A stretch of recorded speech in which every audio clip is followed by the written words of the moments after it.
then we move on to innovation and the firm.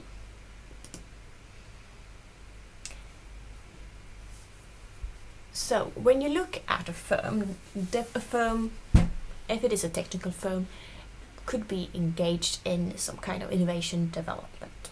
They could have development projects, research projects, some kind of continuous improvements of their products. And then they could also be so big and conservative and rigid that the employees see opportunities that the management are blind to. And then those employees might engage in what we call skunk work, innovating under the radar. Maybe kind of meeting in the coffee area, talking about things that they want to develop and developing it without letting superiors know. Perhaps they have one middle manager that knows what they're doing and they kind of allocate time to it. But it's not approved from above, and in this way new things might evolve. But how do they find knowledge? How do we find knowledge? Most of the time we already have it, but it can also be a result of a search process. You can research into technologies, analyze the market, see what the competitors are doing, and very importantly, see what are your clients, your existing clients, complaining about. What feedback do you get from them? And Von Hippel is a guy who has written a lot about how the users are actually a great source of it for innovation.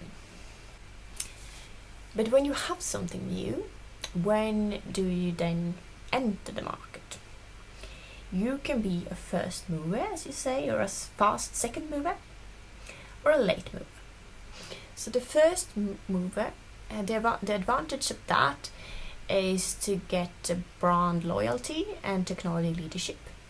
You can capture scarce resources if there is such resources that are needed for this new thing. And you can exploit buyer switching costs. The clients might not be so inclined to switching if they have already settled on you. But there's also a high failure rate. You are experimenting if you're a first mover. And you will have to bear the bulk of R&D, marketing, supplier and distribution, and so on expenses.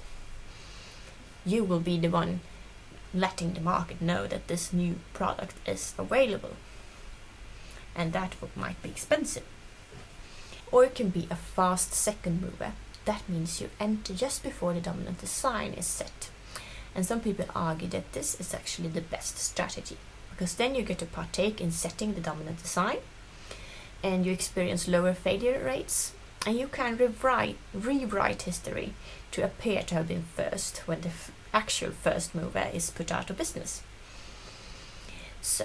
But in order to be a fast mover, you must have mastered the new technology, and you must have a product design. You must have a set of manufacturing and distribution plans, and you must have a market strategy in place. You must have all this, but not act upon it. Instead, you should be on the lookout for the period of time just before the dominant design is set. And you should be watching for the following. That is a slowing in the rate of innovation, as we talked about, you know the graph. A growing sense of legitimacy. This product should have begun to be accepted by consumers. And when you also see that there are complementary goods that are produced and available, then you know that, okay, now might be the good time. But then you can also wait and become a late mover. Then your strategy would probably be low price. And then you can capitalize on investments made by first and fast second movers. They have already done much of the marketing, for instance, and they have done lots of R&D.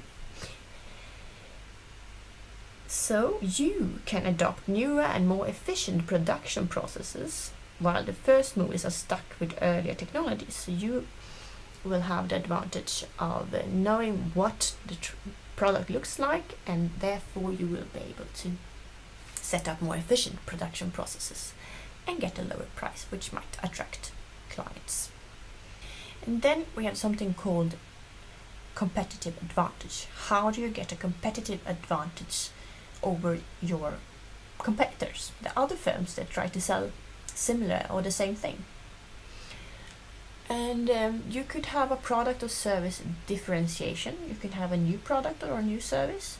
You can have an improved functionality of your version of the product or service, or the better quality of your product or service. You could have improved process technologies, so it's easier to manufacture, it's cheaper to manufacture. You could have some kind of cost reduction strategy, so you get cheaper price. You could have a reduced time to market for the new products, or something else. There are a number of options here. Before we move on to the next section, I would like to go through some key concepts that is good to know about. The first one is absorptive capacity, and that is the ability of an organization to assimilate and utilize new knowledge. And we often talk about this when it comes to the firms that adopt innovation. They need absorptive capacity in order to actually realize that there is some good innovations out there that could help us and be beneficial for our organization. Then we have incubators, and that is institutions designed to nurture the development of new businesses that might otherwise lack access to funding or advice.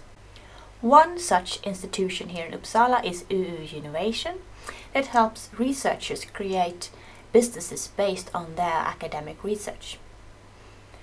Then we have network externalities, and that is when the value of a good to a user increases with the number of users of the same or similar good. And one example of that is the railway. The benefits of the railway increases if there's more stations, more people using the railway, then you can also reach more destinations. Another example is telecommunication. Of course, you have more benefit of phone if more people are using a phone. And lastly, we have core competences, and that is a set of integrated and harmonized abilities that distinguish the firm in the marketplace. And we have already talked a little bit about that.